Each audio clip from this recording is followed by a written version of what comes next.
So, what are some of the common misconceptions that people have about stress? Yeah, I would say the biggest one is just this idea that stress is something to be, well, there's two things. So people think stress is something to be solved externally. Yeah. I always say stress mastery is an inside job. Hmm. And, that goes to what we just talked about for the last Yeah. little bit here. Yeah. You can work harder to fit more in. You can, all of the different things you can go to the yoga classes, you can try the diets, you can say yes to all the things, but until you do that inner work, Hmm. it's going to continue. The Yeah. cycle will continue. Yeah. So that's kind of the biggest thing is Yeah. yeah. And then the second thing I would say is like just this idea that all stress is bad. And Mm. I work with my clients on stress perception is what I Because we call it. can't really be stress free. It should be a No, there's pretty no dull such life, right? thing. Yeah. That's exactly it. You hit the nail on the head, right? Like, if you think about all the things in your life that cause you the Hmm. most stress, my Hmm. guess is that a lot of those things close to the top of the list would be the things in your life that also create the most meaning. Hello, my extraordinary women friends.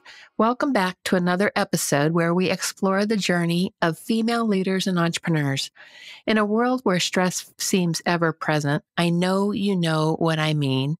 It's impacting our energy, our decisions, and our overall well being. It is crucial to understand how to manage this inevitable part of life with more grace and more ease. And today we're going to dive into this vital topic about stress with a very special guest, my friend, Rebecca Vigelius. She's the founder and CEO of Rested Edge Wellness. Rebecca, with her extensive background as a TV news producer, communications executive, and micro agency owner, has faced high stress environments that led her to a significant realization and shift in her own life. As a certified holistic stress coach and behavior change specialist, she's empowered hundreds of women to conquer burnout, stop overthinking, and wake up feeling like themselves again. In our conversation, Rebecca shares why the chronic stress and exhaustion you may feel are not mandatory elements of success.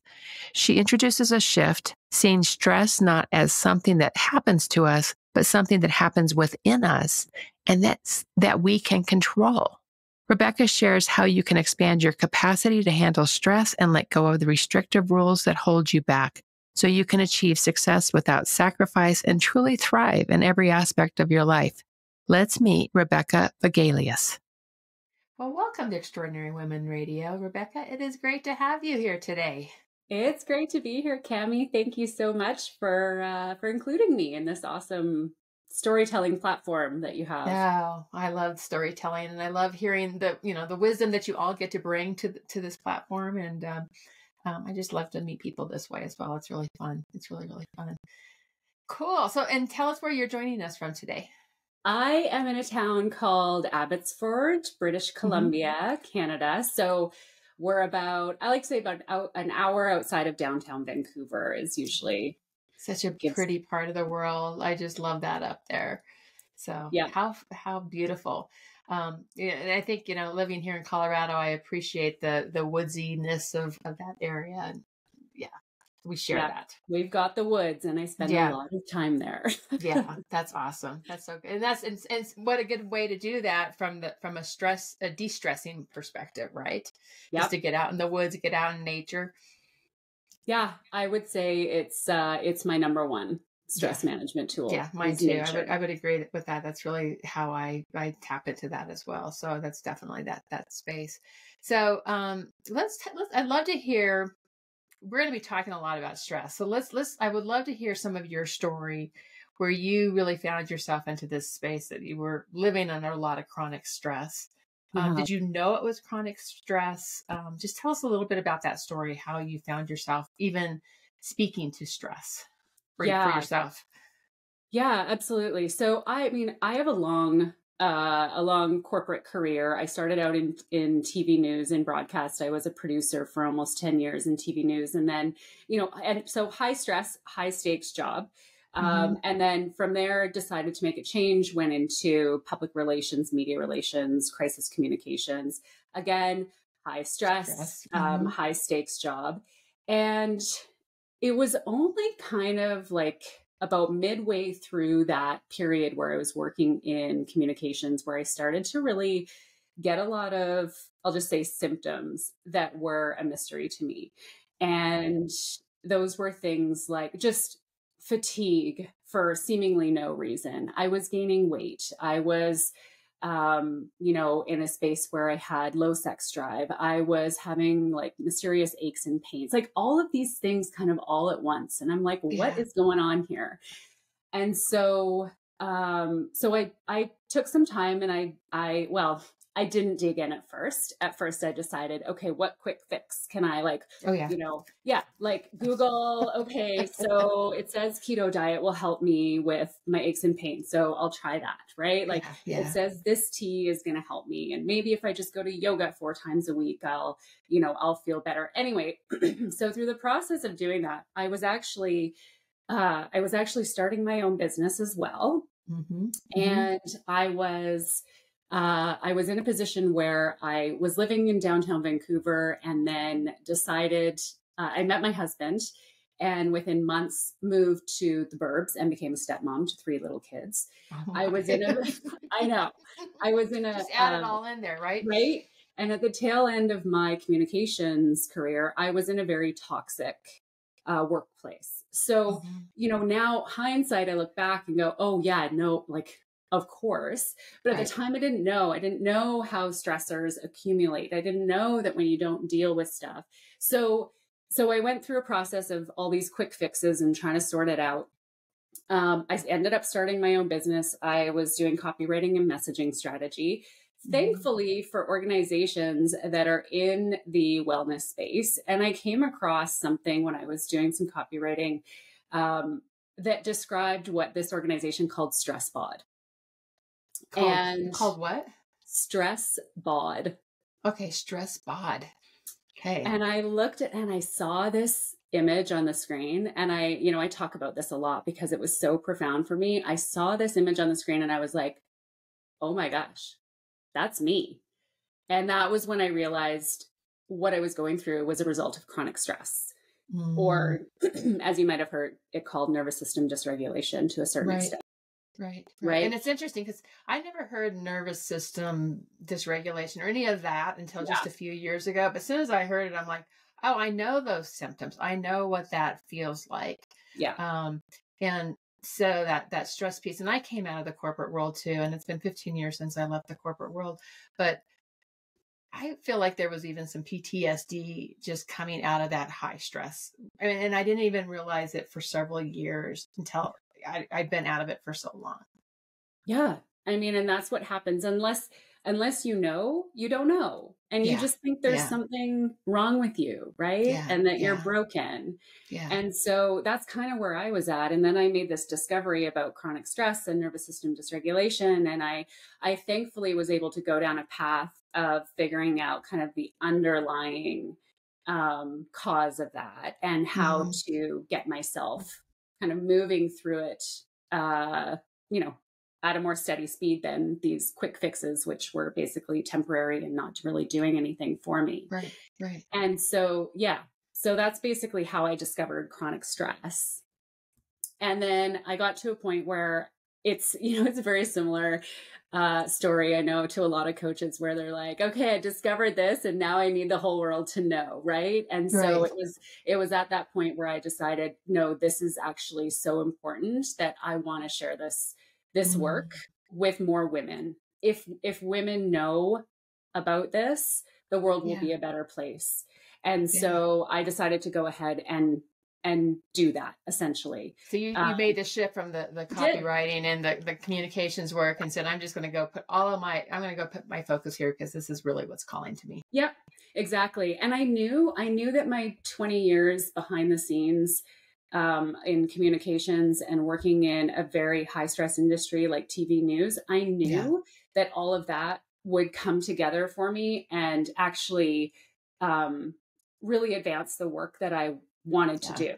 Right. Like Yeah. I worked with high powered, high achieving, high performing women, and I watched so many of them.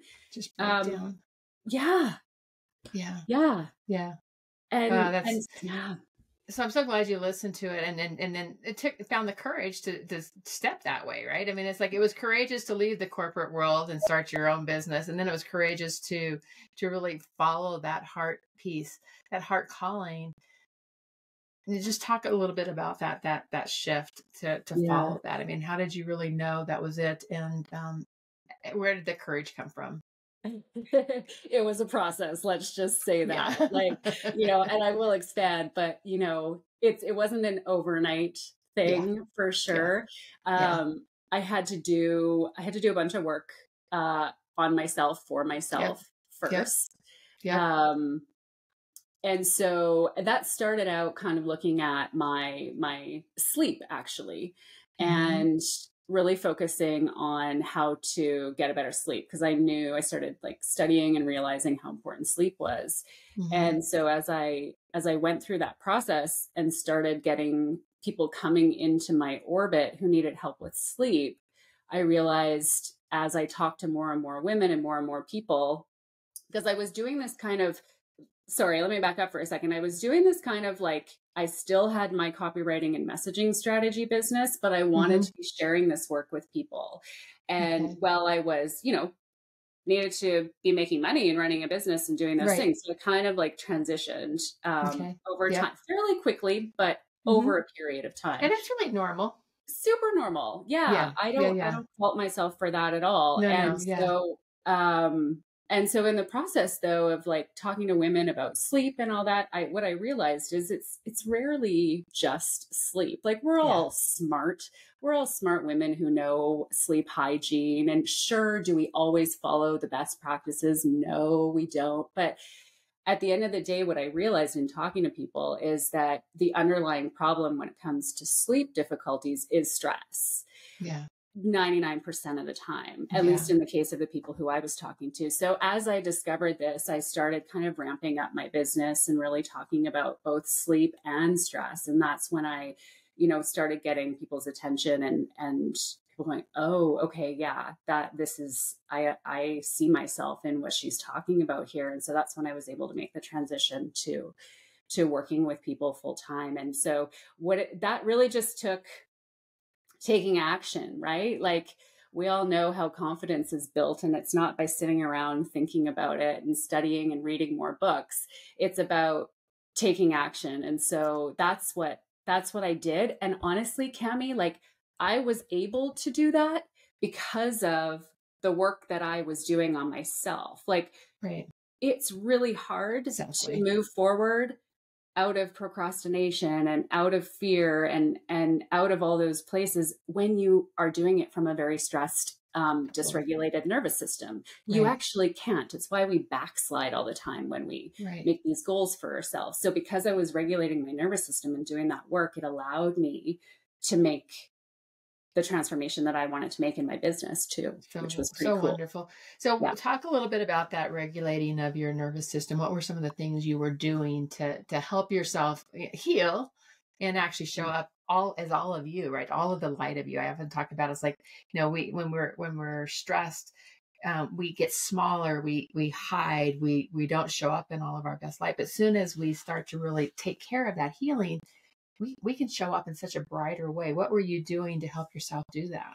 Yeah, I mean, there was a whole list of things, and I'll share some of them. I will say, for the people who are watching or listening, like there's no one thing. Again, Yeah. it goes back to this idea of quick fixes and silver bullets. Like when it comes to Hmm. nervous system regulation and healing your chronic stress, there's no one thing that works for everybody. And Right. so I had to experiment just like I help my clients do.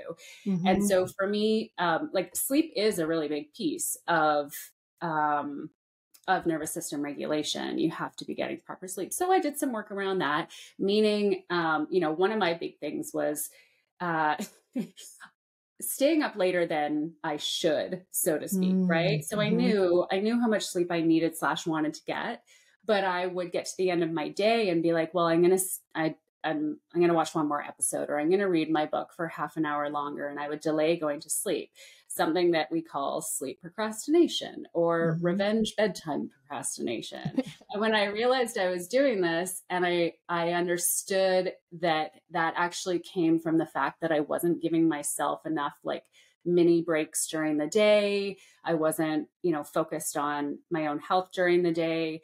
So by the time I got to the end of the day, I was like, no, this is my time. So it was Mhm. like I was self-sabotaging my own health by staying up too late. And so that was one of the things that I worked on. It was like Mhm. there's a lot of mindset stuff involved in regulation, and kind of seeing and understanding the thoughts that you're having and understanding that they're not facts, and really just kind of separating yourself from that. Yeah. But there's also things like I do neural drills that I've learned over the course of my time in this work. Working with my vagus nerve, working with the Mhm. accessory nerve, getting out in nature, huge nervous Yeah. system regulator for me. And for most people, Yeah. it is nature. So Yeah. there's a list, and it depends kind of on the person and what you like Finding and what. your thing. That's Yeah. right. That's Yeah. right. But the good thing is that there are so many things that we can do. Um, but it's also about like it's focusing in on what are those things as well that are going to help you kind of rewire that communication system, Mhm. because all of the communication, 80% of the communication within our body goes from, or within our nervous system, I should say, goes from our body to our brain. 20% goes from our brain to our body. The mistake, Oh, interesting. yeah. So say that again. Say it one more time. So when we are getting inputs from the Uh-huh. outside Uh-huh. environment, foods we're eating, all kinds of sensory stuff, 80% of the communication loop within your nervous system is from the body to the brain. Okay. 20% is from the brain to the body. Interesting. Yeah. So what most of us have grown up learning is to take a cognitive approach, to take Mhm. a top down approach Mhm. to Mhm. finding solutions and fixing things or fixing Yeah. ourselves, right? Yeah. So this is why we ruminate and overthink, and because we forget, or we don't know, and that's okay. We just got to Yeah. learn about it, that those messages primarily Come come from from the the body. body. So that's the somatic work, which it's really understanding what's going on in our body and being able to translate that. Noticing. And yeah, exactly. Oh, that's so interesting. Yeah. Yeah. I'll use one quick example is like, one of my kind of stress responses in the past was to kind of emotional eating. Hmm. And so I didn't really understand what that was all about until I understood what that was all about. And so at one point I caught myself doing this. This was like just a couple of years ago. And I realized I like kind of took notice of I realized I was eating really fast, Hmm. and that I was Hmm. feeling full, but I just kept eating.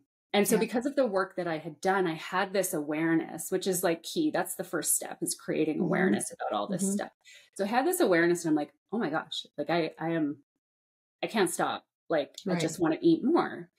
And I was in a situation at that time where I was around some people who, it was a bit of a stressful situation. And it was like I was at a dinner, and I realized what I was doing is I was filling the silence with food. And Hmm. I wasn't paying attention previously. Like this was kind of this epiphany that I had in this moment. I'm like, oh my gosh, that's what I've been doing this whole time. For years, I had been an emotional eater. Right. But because I had that awareness and that ability to like go, I'm full. I'm not even noticing. I hadn't been noticing how quickly I was scooping food into my mouth. Uh-huh. I didn't realize. And I had been doing that for years. And so that noticing, that awareness of what was happening in my body, that tightness in my Hmm. stomach, the tightness in my chest, because there was a gap, there was a silence at the table, and people were uncomfortable. had I noticed that previously over the last years, I would have been able to catch it and go, oh, that's what this is. And maybe I wouldn't Yeah. have done anything in the moment, but I could have at least put my fork down. Yeah. Or I could Yeah. have, there's so many different things. So being aware of those body sensations. So agree. It's Yeah. really interesting. So some of the work that I've been trained in, that brought me into the coaching world was the equine assisted or equine guided coaching. So Oh, working cool. with my horses, which is very somatic based. So it's very much about tuning into what are we feeling in our body. So the coaching that I do with the horses, so my entrepreneurial clients come into my world. We're doing all sorts of, the strategy, all those sorts of things all year long, but they come for a 2-day retreat, an equine vision journey retreat. And it's some of the most powerful work that happens all year long. And the reason is we get out of our minds and we really drop into our bodies. We're out in nature, we're in spaces where we turn off what's going on in our mind and we really drop into our bodies. And it's amazing to see the transformation happens with my clients because it just takes them into this different space. So that's why I just love. I don't think I've ever been able to put the words to it like you have just done. And what happens is that we hold so much in our bodies. We have, these habits that live in our bodies. And when we can kind of scoop out what's going on in our mind, we can actually tap into something much deeper. Yeah, that's exactly right. And you know what? Well, I'll just say it sucks, but it's a lifelong practice. Yeah, right. It really it's a practice. Like this is something we have to be committed to. I'll use another example. I have had a jam-packed morning today. And so I got in the shower. I'd already done 3 things on my to-do list. I got in the shower and I realized as I was in the shower that I was frantic. I was okay, and washing my face. Hurry. Yeah. And thankfully, because of the work I've done, again, this is what's so important is this awareness. I was able to catch that stress response in the moment and go, okay, Rebecca, just take a breath. Slow down. Yeah. Slow down. Yeah. And those are the moments, it doesn't have to be this profound, TSN turning point. It's Right. it's those moments throughout the day that allow us to get to a point where we are feeling good again. Yeah. Yeah. It's really interesting. So I talk about time prosperity a lot. And time prosperity can definitely be white space on your calendar. But even more importantly, I think it's that energetics of how we're moving between meetings, how we're showing up in our going from one space to another. I actually practice when I go to the airport time prosperity, like not having to rush through a gate or try to rush someplace, but actually just to be present where I'm at. And it's just been a really interesting learning for me over the past several years where it's oh, this feels different in my body to slow down, to breathe, to be very present in this moment. And it's like you said, it's something that, is always we're learning every day and continuing this practice. Right. But it was like some big ahas for me, that just how I was moving through my days. And I had to really recommit to myself to slow down. And not that I don't fall into the frantic, because I still do, but I'm definitely more aware than I ever was about that. Yeah. And the brilliant part of that, Cami, too, is that as you become more aware of it and as you practice it more, it actually gets easier. I'm going to say it. I'm going to use the word easier, because what happens is we grow our stress capacity by regulating. Oh, interesting. Yeah. It's the coolest thing. This is what I primarily work on with my clients, is helping them to expand their stress capacity, because we get really stuck. And so I share with people how to come out of, how to deal with stress in the moment of stressful situations. But at the same time, it's if you can take those little, I call them micro moments, Uh-huh. during the day, like meaningful micro moments, like my moment Mhm. in the shower where I just took a second to breathe, what that's doing is sending, again, that signal from the body to the brain, sending a signal of safety.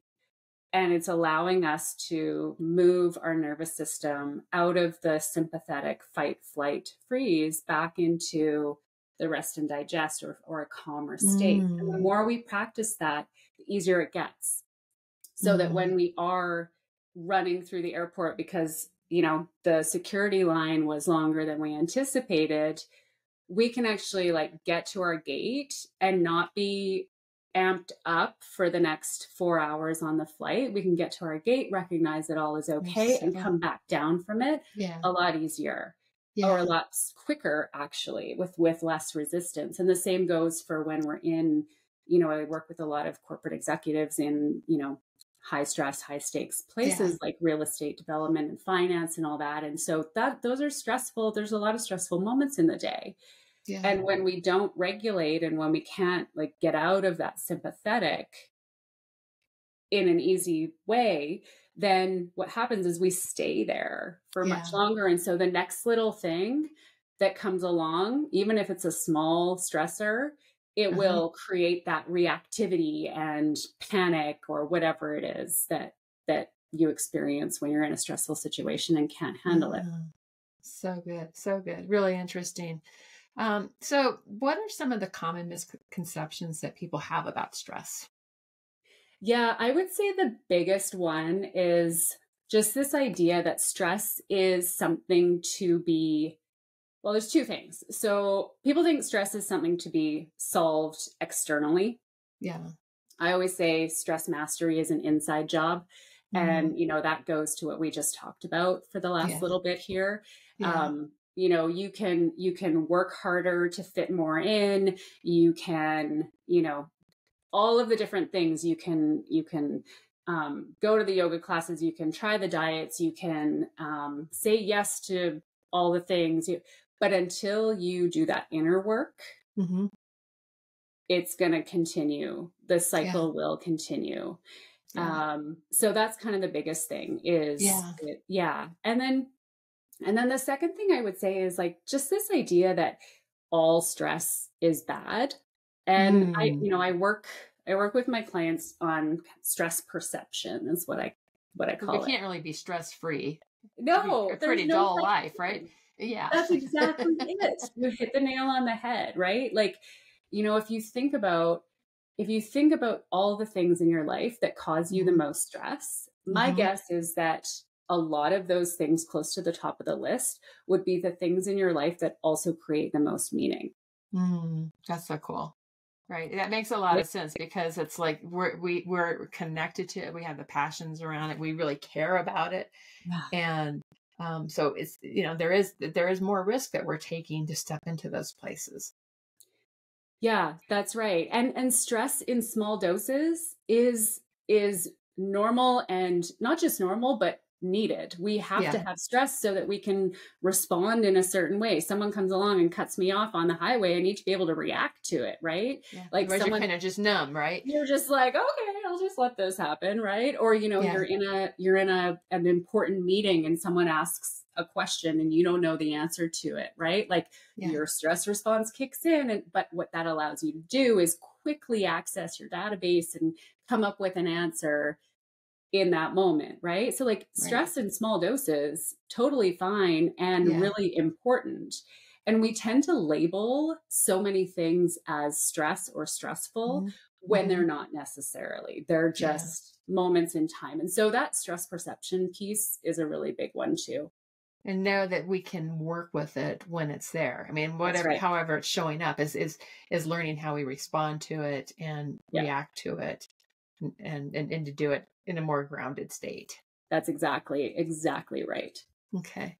Cool. Very, very cool. So what else do I want to ask you? What is it about women and stress? I mean, let's just talk. I mean, because do women and men handle stress differently or experience stress differently? Yeah. Yeah, for the most part, yes. Because, Okay. there are a lot of similarities, don't get me Mm-hmm. wrong. Mm-hmm. We all have nervous systems. We all have that sympathetic, parasympathetic response. So we Mm-hmm. can work, all of us can work with that. But I think, what it comes down to is for women, it's this societal and cultural conditioning that we have to do it all. We have to be it all. We have to say yes. We have to care, give, like give, give, give, give, give. And so what happens is we're under this, notion that that's what life is, Mm-hmm. and that this just is what it is for us as Yeah. women, Yeah. right? And Yeah. it's just, we have to shift that. And so when it comes to stress, we tend to put up with a lot more than Yeah. men, Interesting. Yeah. We right? just Because accept that's the way life is. it just is what it is at this stage of the game, is what I hear Yeah. so many people say, so many women say. Mm-hmm. Well, there's nothing I can do about it. I have to do X, Y, Z. I have to, I have kids, I have a career. If I say no, I'll get fired. Do you know that to be true? Like, there's so many things, Mm-hmm. this, stress conditioning for Mm-hmm. women, Mm-hmm. plays a huge role in how we operate throughout the day, and it's so interesting because, I'm a holistic stress coach. And like I said earlier, I kind of started out this stage of my life working with people as it relates to sleep. And then it moved into stress, and it is stress. But for so many of my clients, the underlying piece in all of it, the foundation, Mm-hmm. is this self belief and kind of self worth. Like, what is it actually okay for me to say no to? When is it Mm. actually okay for me to rest? And so many women The have this boundaries too, idea. right? Yeah, boundaries. And I find so many women have this idea that rest is a reward or a Mm-hmm. luxury, right? Mm-hmm. And Mm-hmm. so that's the difference between one of many differences between men and women when it comes to stress. Interesting. Really interesting. Um, so where can people learn more about you and your work and just get to experience some of your goodness? Oh, yeah. Thanks for asking. Well, you can come to my website, RebeccaVigelius.com, and hang out there. I have a weekly-ish newsletter called The Rested Edge, where Uh-huh. I share tips and strategies related to sleep and stress and nervous system regulation. So you can come hang out with me there. And I'm on social too. I have a pretty distinct name, so it's easy to find me if you can remember how to spell it. So on Instagram, I'm just at Rebecca Vigelius, and if you search me up on LinkedIn, you can find me there too. I say Vigelius is actually my married name, Uh-huh. and so I joke that I took my husband's name strictly for SEO purposes, because there's no other Rebecca Vigelius on the planet that I'm Oh, aware that's funny. Well, there's no other Cami Gellners either, so of. it's it's good to just you can always find me, and we'll put all the links for Yeah. Rebecca into the show notes for sure. This is awesome, and I could just keep going on here, but it's so. Tell us, give us. We want to close with it. What are 3 pearls of wisdom you'd like to leave with our audience today? 3 pearls of wisdom. I would say, number one, remember that stress mastery is an inside job. Mm-hmm. Mm-hmm. Totally. Yeah, that's the biggest one. I would say number two, remember that you're worth it. Mm. And number three, figure out how to get a good night's sleep. So true. So true. So true. I'm always tracking my sleep on my ring, my aura ring. And and I've learned a lot about just watching, what works and what doesn't work and what, when do I get good sleep and when do I not get good sleep. So it's really fascinating. Yeah. Yeah. Yeah. It's Well, one of my well, favorite pieces to work on too. yeah. Excellent. Well, Rebecca, this has been excellent. Thank you so much for sharing all your wisdom today. And what a pleasure to meet you. Yeah. Thanks, Cami. Appreciate you having me. You bet.